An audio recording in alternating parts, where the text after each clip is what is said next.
Victoria Langford did not tolerate mistakes. Not small ones, not large ones, and certainly not the kind that made her look disorganized in front of anyone who mattered. So when her personal driver of 3 years showed up 19 minutes late to collect her from the airport, 19 minutes during which she stood at the curb with her luggage, her phone pressed to her ear, and the full weight of a collapsing quarterly timeline pressing down on her chest, she made the decision before he even pulled to the stop. By the time Marcus had stepped out of the car and begun his apology, her assistant had already received the termination notice by text. That was how Victoria operated. Precise. Final. Without sentiment. She was 34 years old and ran Nexus Core Technologies, a mid-sized firm that had grown from 40 employees to nearly 400 in the span of 6 years under her leadership. The company built supply chain software for manufacturing clients across North America and parts of Europe, and it had done well enough that its most recent fiscal year had produced revenue that made investors comfortable and a growth trajectory that made them optimistic. But Victoria was not interested in comfort or optimism. She was interested in the step that would take Nexus Core from a respected mid-tier player to something that occupied a different kind of space entirely. And that step had a name and a price tag. The name was Meridian Industrial Group, a German-American conglomerate that managed production facilities across 11 countries. The price tag was $19 million, which was the value of the partnership contract Victoria had been pursuing for 8 months.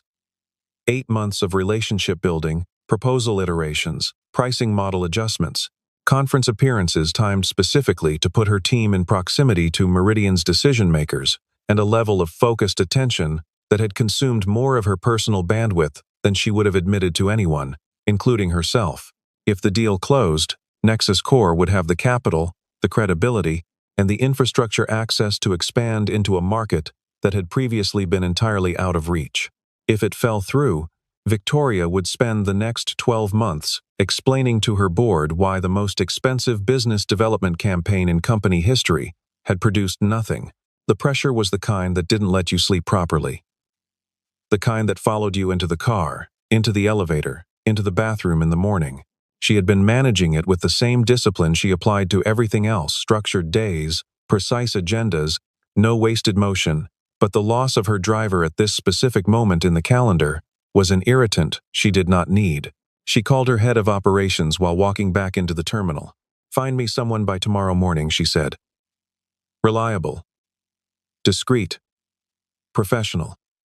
Then she ended the call and moved on. The person HR found was named Ethan Carter. His file was brief. 41 years old. Clean driving record. Currently operating as an independent contractor through a private car service. Previous employment listed one line that read, "Business management, self-employed," followed by a gap of several years, and then the car service. There was a note that he had passed all background checks and carried his own liability insurance. His rating through the service was 4.9 out of 5, across hundreds of trips.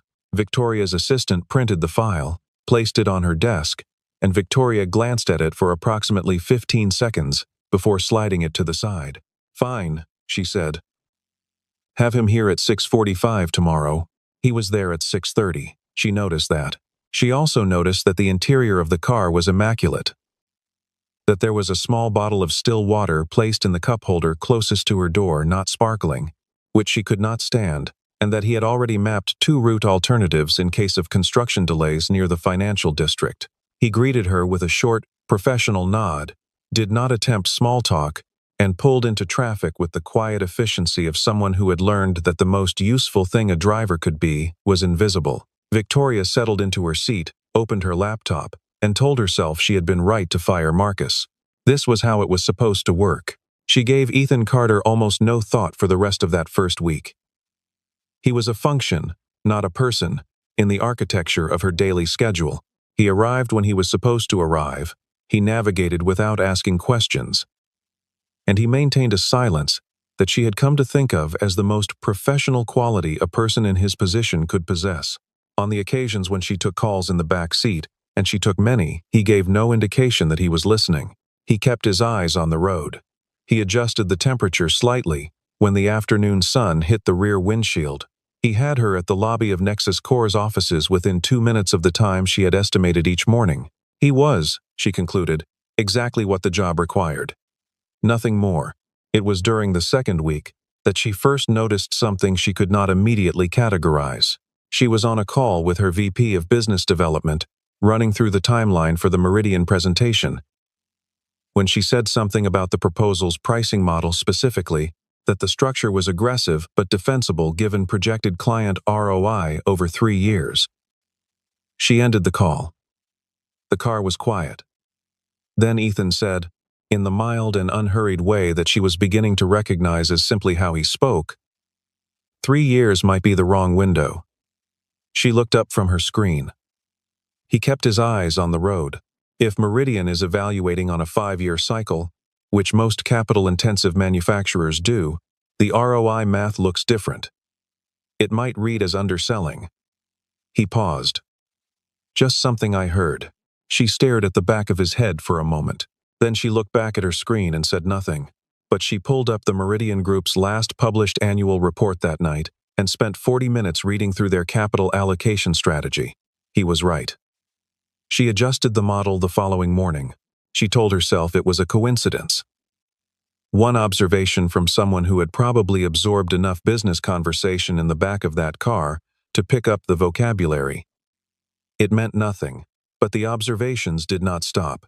A week later, during a particularly difficult morning, when she was managing a call with her CFO about the cost of extending their current credit line to fund the Meridian pitch, she mentioned offhand frustrated, speaking too freely because she was tired and had not slept well, that she didn't understand why the Meridian team kept pushing back the final meeting date. 3 delays in 4 weeks. They had the proposal. They had the pricing. What were they waiting for? The CFO didn't have an answer. She ended the call. The car moved through traffic.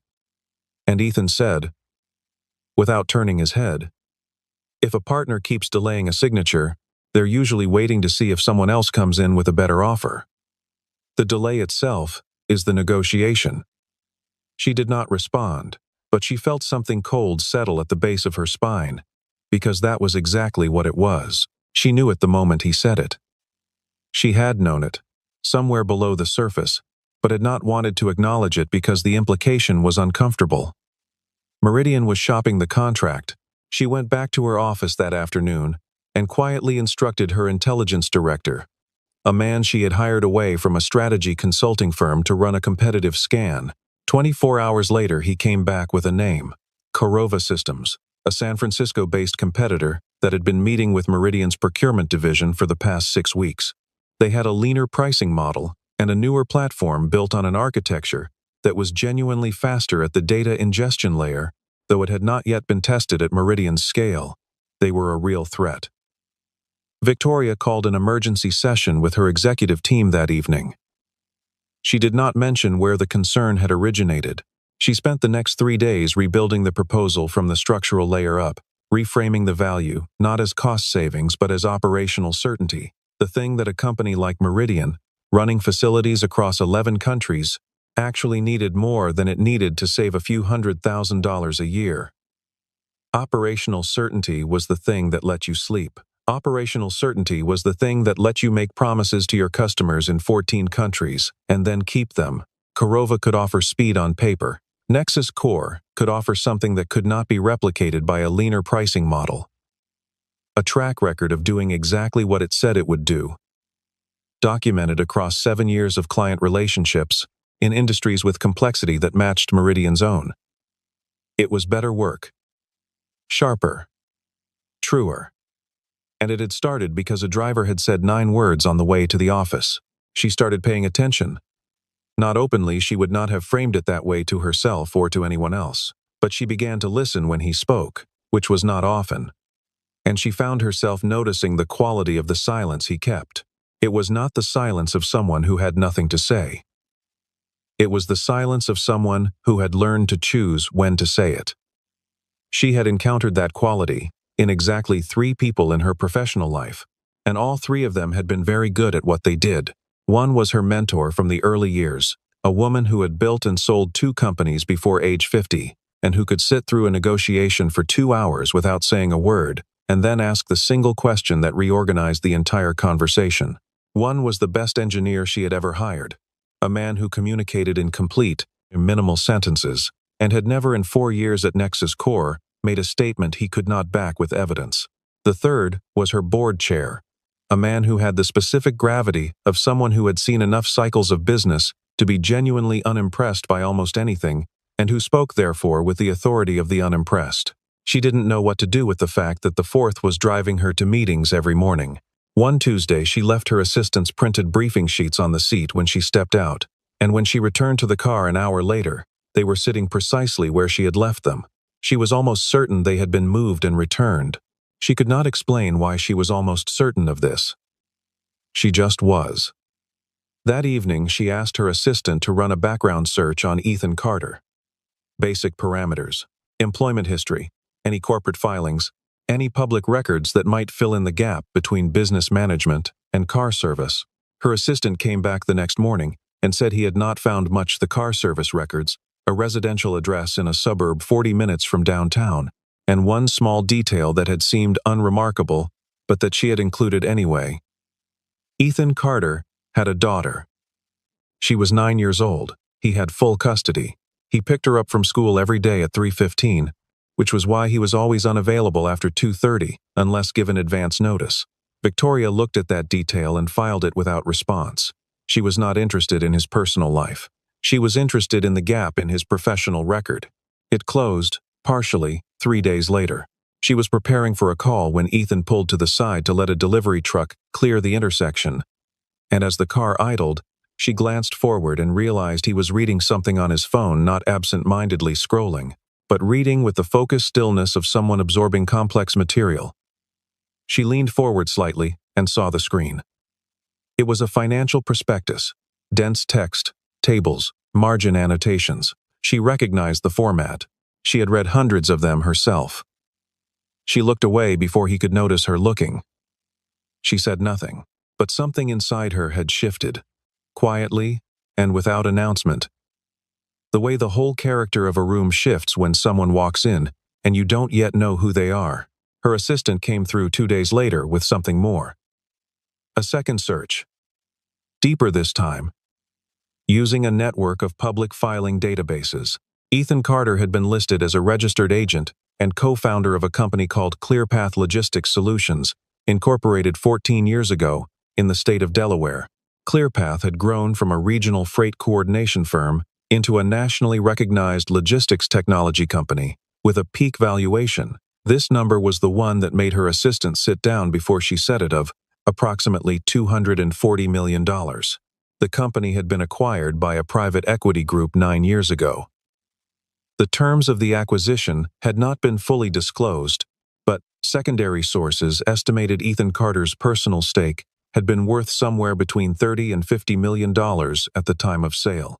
After the acquisition, his name disappeared from every public filing, every conference list, every industry directory, as though he had simply stopped existing in the professional world. There was a brief mention in a trade publication from about 8 years ago, a sidebar item, barely 2 sentences, noting that Ethan Carter, former ClearPath co-founder and CEO, had declined to comment on rumors that he was launching a new venture. That was the last professional mention she could find. After that, nothing. A man who had moved through the industry with the specific gravity of someone genuinely accomplished had simply walked off stage and pulled the curtain behind him. Victoria sat with that information for a long time. She did not call him in. She did not confront him with it.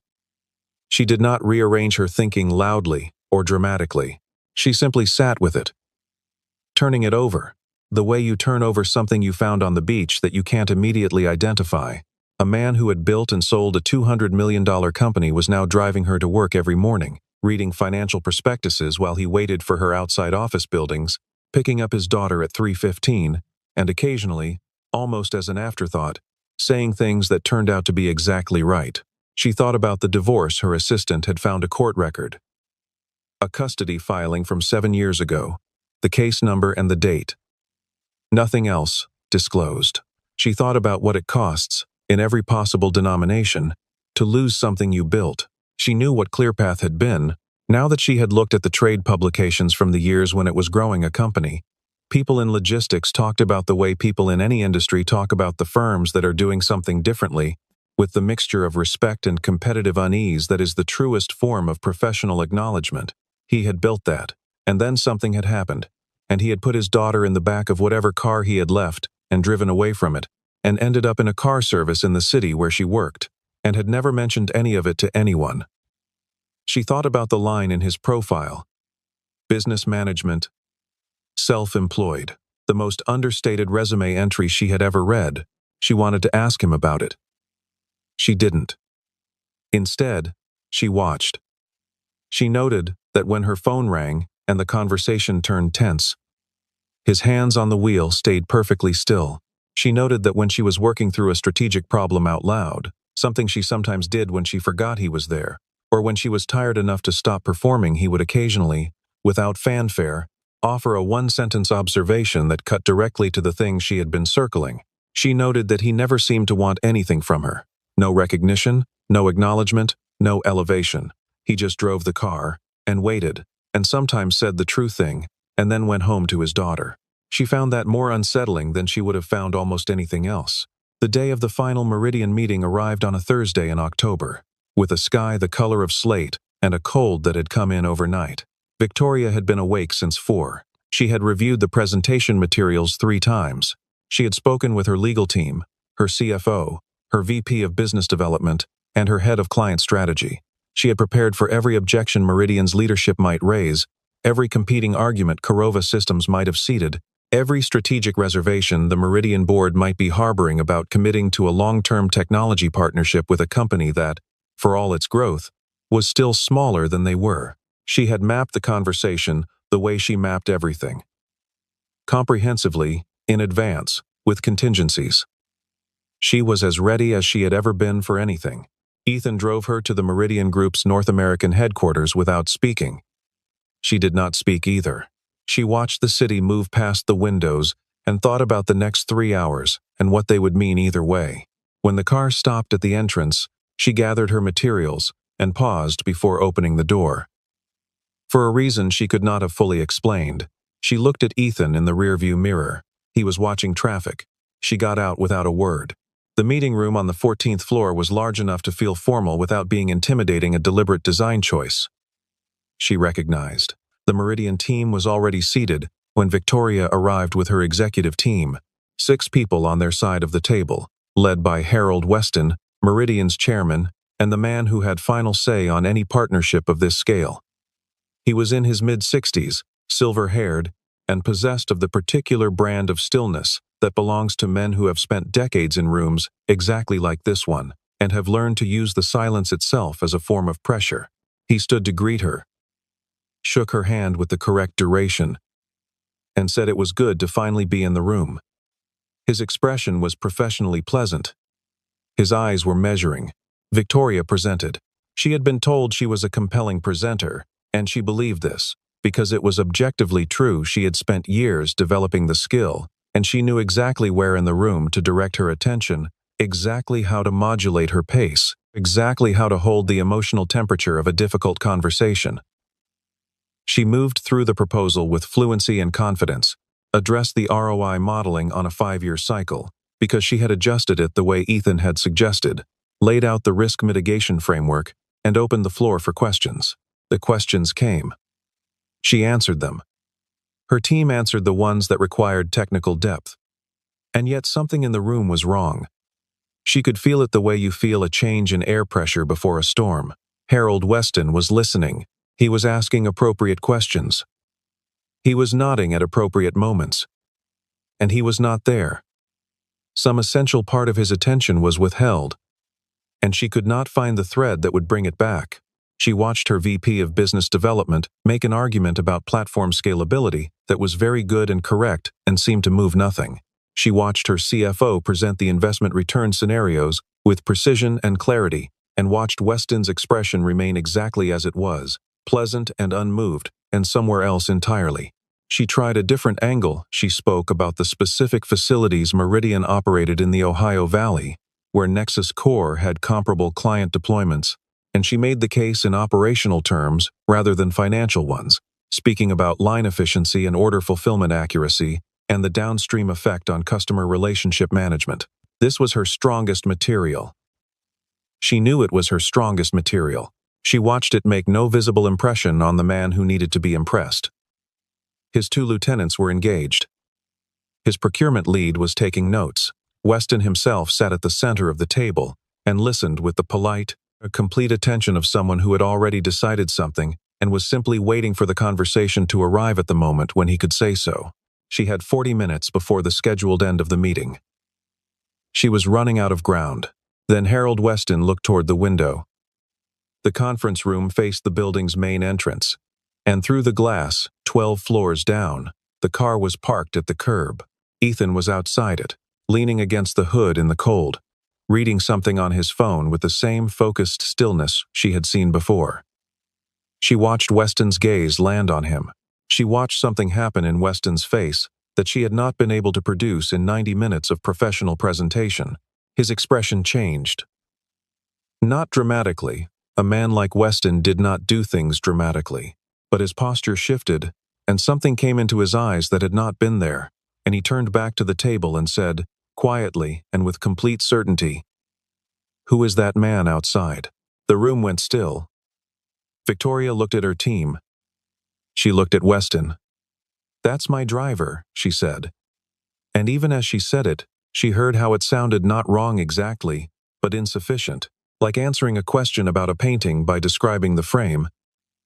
Weston was already standing. "I need to speak with him," he said, and there was no interrogative inflection in it. No request structure. It was the tone of a man stating what was going to happen next. She went downstairs herself. She crossed the lobby and pushed through the glass door into the cold. Ethan looked up from his phone and registered her expression, which she suspected communicated more than she intended, and said nothing. "Harold Weston wants to speak with you," she said. The chairman of Meridian. Ethan's expression did not change in the way she expected.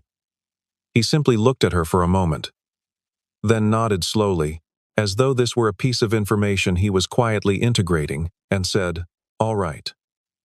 He put his phone in his jacket pocket. He followed her inside. What happened in the elevator was something she would think about for a long time afterward. She was watching him the way she had not permitted herself to watch him before directly, with full attention, and what she saw was a man who was not preparing himself for anything, not rehearsing a persona, not building toward a performance. He was just standing in an elevator, going up 14 floors to a meeting he had not known about 2 minutes ago, and he looked exactly as calm as he always looked. She thought about how much work she put into that kind of composure, how much she rehearsed it, how many years it had taken her to build the architecture of it, and she thought about what it meant that he carried it without any visible architecture at all. When they walked back into the conference room, Harold Weston crossed toward them before the door had fully closed. He extended his hand to Ethan, and the handshake lasted longer than handshakes in business meetings were supposed to last, and there was something in it that preceded language, the recognition between two people who have shared a specific kind of experience that most people never have. "Ethan Carter," Weston said. And the way he said the name was not a greeting, it was a confirmation, as though he had suspected something and was now certain. "I thought that was you. It's been a long time." Ethan smiled. And it was the first time Victoria had seen him smile fully. And it changed his face in a way she could not have predicted. "About 8 years," Ethan said. "You look well, Harold." The room was completely silent. Every member of Victoria's executive team was staring, and she could read all of them, because she had worked with them long enough to know their faces, and what she read was a version of the same thing. She was feeling the vertiginous sensation of a floor that had appeared solid turning out to be something else entirely. Weston turned back to the room. "Ethan and I met a long time ago," he said, in the tone of a man who is choosing how much to tell. "His firm was brought in to restructure a logistics operation in our European division. We were 3 weeks from losing a partnership worth more than we want to think about." He paused. "He found the problem in 48 hours. Solved it in 2 weeks. There are people in this organization who still talk about it. He looked at Ethan with the specific regard that people reserve for those who have helped them in moments that mattered. "I didn't know where you went," he said. "I heard you sold ClearPath." "I did," Ethan said. "I needed to step back for a while." Weston nodded in the way of someone who understood exactly what step back meant when said by someone like Ethan, and did not press it. What happened next had a quality that Victoria would later struggle to describe accurately to anyone who had not been in the room. Weston sat back down. He looked at Ethan and said, "I want your read on something.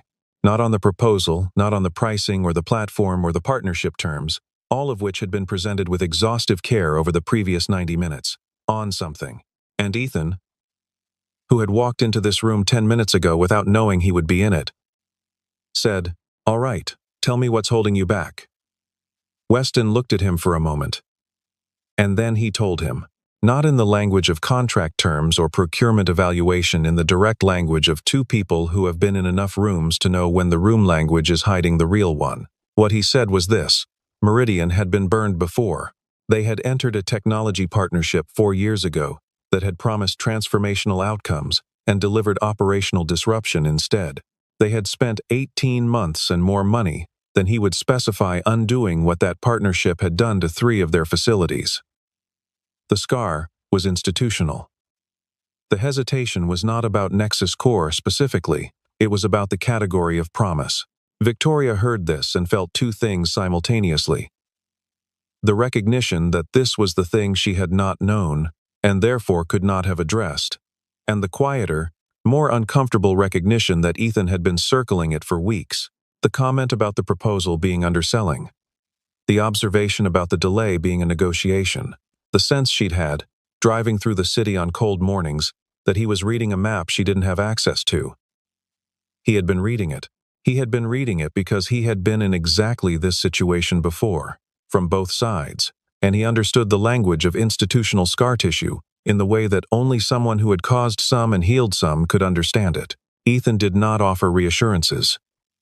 He did not tell Weston that Nexus Core was different, that the technology was better, that Victoria's team was not like the team that had burned them before, all of which would have been the instinctive things to say, all of which would have landed as exactly what they were, which was sales language wearing the costume of candor. What he did instead was ask Weston to describe the previous failure in operational terms. Where did the friction occur? At the integration stage? At the training stage? In the data migration?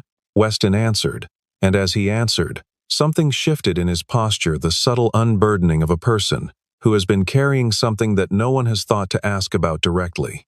His procurement lead shifted in her seat. One of the lieutenants put down his pen. Ethan asked 2 more questions. Both precise, both aimed not at the symptoms of what had gone wrong, but at the structural decisions that had allowed it to go wrong. Then he said, "The failure you're describing was a sequencing problem. The partner went to full deployment before the data architecture was stable. That's a project management failure, not a technology failure." He paused, and in the pause the room was very quiet in the specific way rooms go quiet when a true thing has been said. What Nexus Core's model does differently is stage the rollout against stability benchmarks. You don't advance to the next phase until the previous one is verified. It's slower in the first 6 months. The outcomes after month 12 are significantly better. You trade speed for certainty, and certainty is what you actually need at your scale.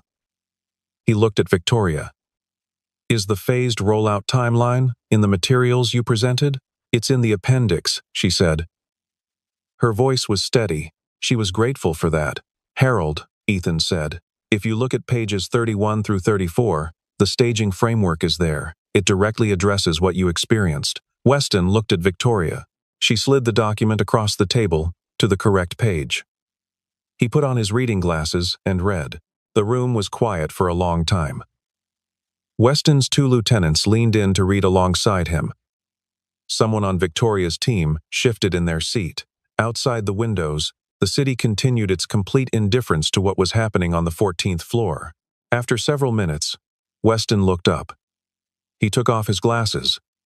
He looked at Ethan, then at Victoria, then back at Ethan, and then he said, All right. Let's talk about the terms. What followed was 3 hours of detailed negotiation, and Victoria was present for all of it, arguing, adjusting, holding certain positions, and releasing others, doing the work she was actually very good at when the room had the right temperature. She negotiated the implementation timeline down from 18 months to 14, secured a performance guarantee clause that protected Nexus Core from scope creep, and managed to retain the pricing structure her team had built, rather than accepting the modified terms Meridian's procurement lead tried to introduce at the 90-minute mark. She knew when to hold and when to yield, and she read the room the way she had spent years learning to read rooms, with the full attention of someone who understands that negotiation is less about the words being spoken than about the emotional architecture behind them, the hidden geometry of what each person at the table needs to leave with in order to feel that they have not lost. Ethan spoke 4 more times during those 3 hours, each time with the brevity of someone who had learned that a precisely placed sentence does more than a paragraph. Each time, something in the room shifted slightly in a direction that was useful. The 4th time he spoke was at the 2.5-hour mark, when the conversation had bogged down over the governance structure for the quarterly business reviews, a procedural dispute that had the capacity to derail everything if it was allowed to become symbolic, Ethan said, without preamble. The review structure matters less than who's in the room for them. If both organizations commit to having decision-makers present, not project managers, decision-makers, the format is secondary. Weston looked at him. Then he looked at his procurement lead. Then he nodded once, and the dispute dissolved. By the time the papers were brought out, this was not the formal signing, which would require another round of legal review, but the letter of intent, which was the thing that mattered, the thing that meant it was real. Victoria's hand was steady as she signed, and Harold Weston's hand was steady when he signed after her, and they shook hands across the table with the full weight of $19 million and whatever came after it held inside the gesture. When it was over, Weston walked them to the elevator. He and Ethan spoke quietly for a moment, while Victoria's team collected their materials, and she could not hear what they said.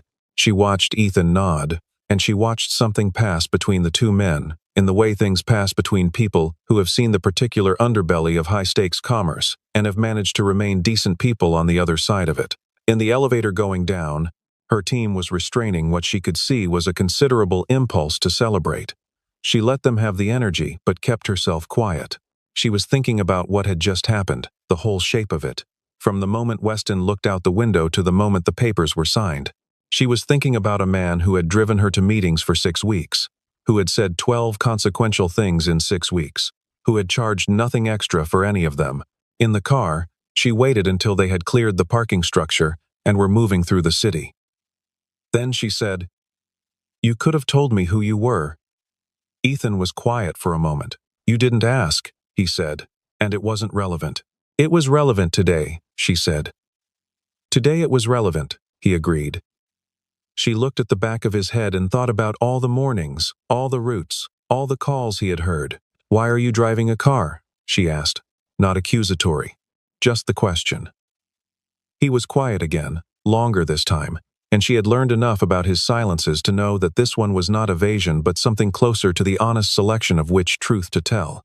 After the divorce, he said, "I had my daughter half the time and then full-time." She needed consistency. A fixed address, a school she could stay in, a father who was home when she needed him to be home. He paused. "The kind of life I was living before the travel, the board meetings, the 60-hour weeks, it wasn't compatible with being the father she needed.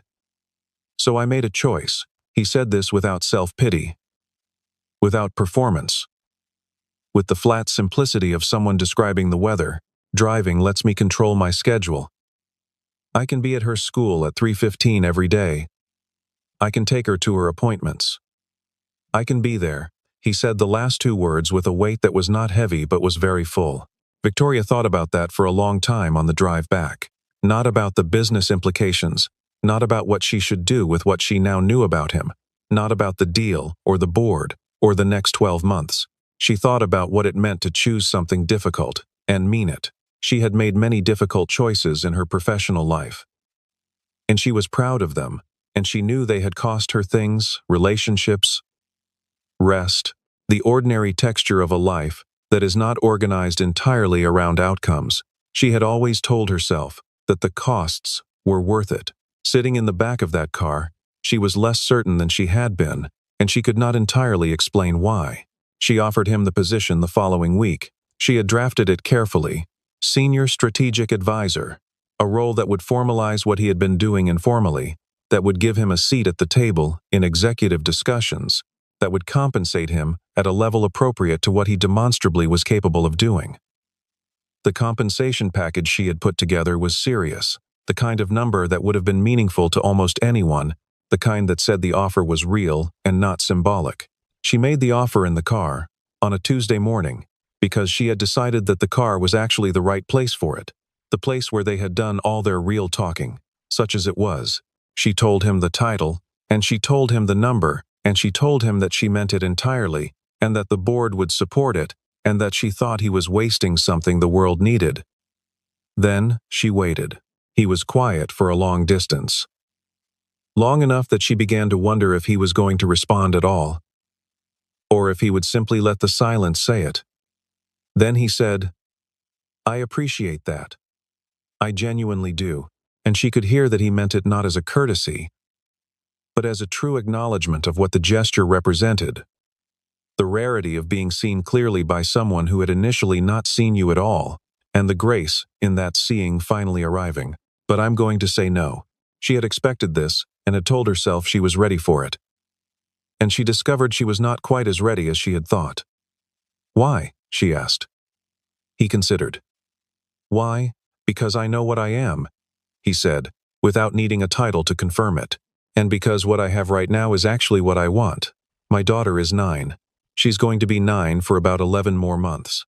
I'm not going to buy back the parts of this I've missed. I just want to be present for the parts that are still here." He paused. "The work you do matters. What Nexus Core is building matters. I'm glad I could help. I don't need it to be more than that." She did not argue with him. She thought briefly about arguing with him, and then recognized that the impulse was about her needs, not his. And she let it go. "If you ever change your mind," she said. "I won't," he said. And he said it without arrogance, simply as a man stating an accurate fact about himself. "But thank you." It meant something. The weeks that followed had a different texture than the weeks before the Meridian deal.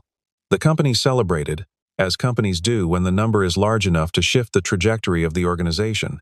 Her board was pleased in the particular way boards are pleased when they expected a setback, and received a windfall instead.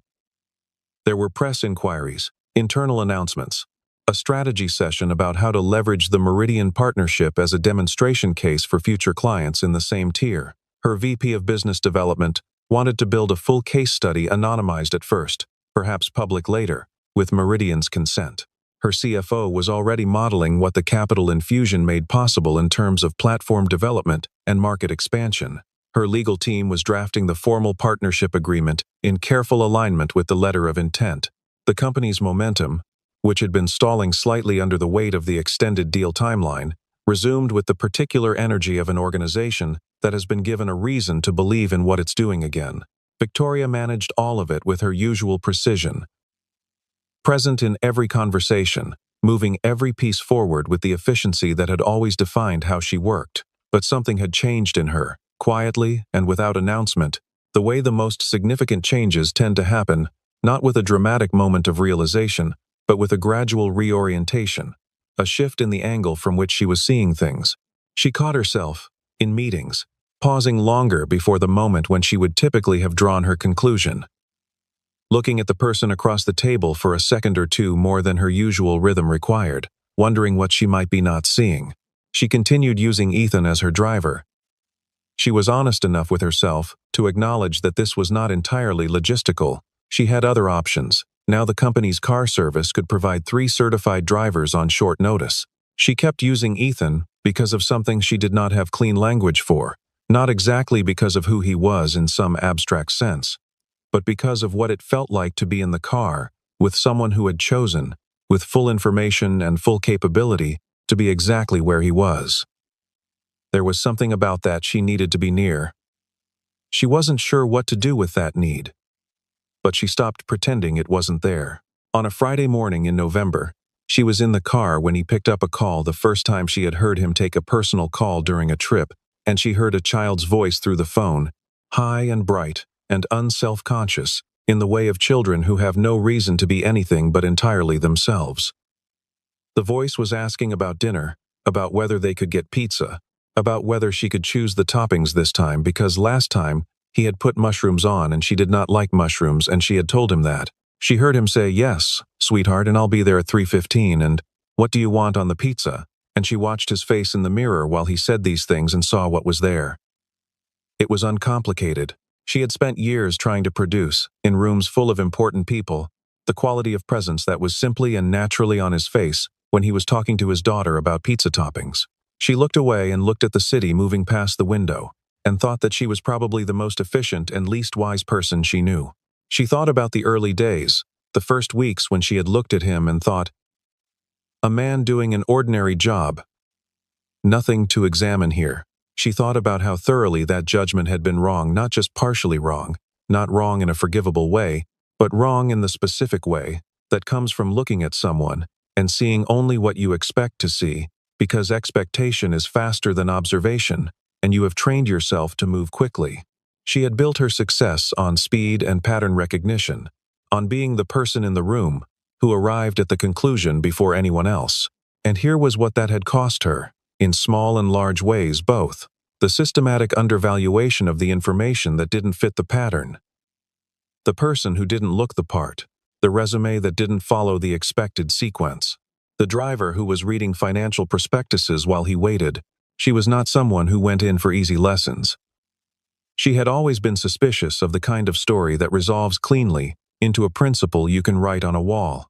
The business world ran on clean principles: shareholder value, competitive differentiation, quarterly growth, and she had learned early that the clean principles were the ones that made sense at altitude and fell apart at ground level, where the actual humans were, with their actual histories and their actual reasons for doing things that did not map onto the principle's logic.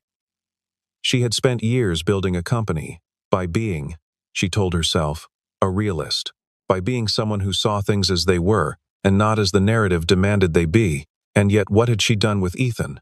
From the first morning to the morning of the Meridian meeting, she had seen what the category told her to see: driver, service worker, ordinary man in ordinary circumstances. She had sorted him into the bin before she had looked at him, and then she had spent 6 weeks being slowly, quietly shown that the bin was wrong, and the showing had been so gradual and so unhurried that she had not even recognized it as a correction until it was complete. But this one had earned its truth, she thought. It had not been handed to her.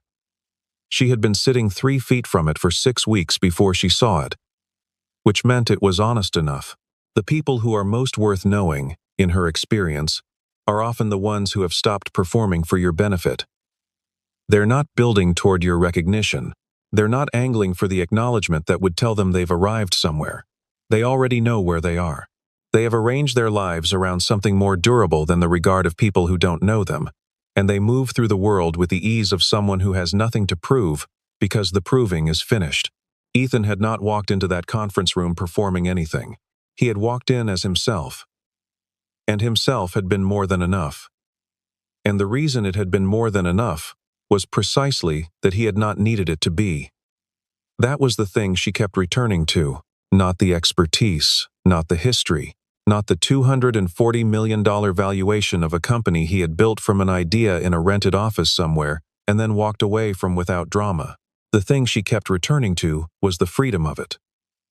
The specific freedom of a person who has decided, clearly and permanently, what actually matters to them, and has organized their entire life around that decision, and is therefore no longer subject to the 1,000 small anxieties that come from not having made it. She opened her laptop on the seat beside her, as she did every morning, and pulled up the day's calendar. 7 meetings, 3 calls, a board preparation session in the afternoon. She read through the agenda with the same focus she always brought to it. And then she looked up and watched the city for a moment.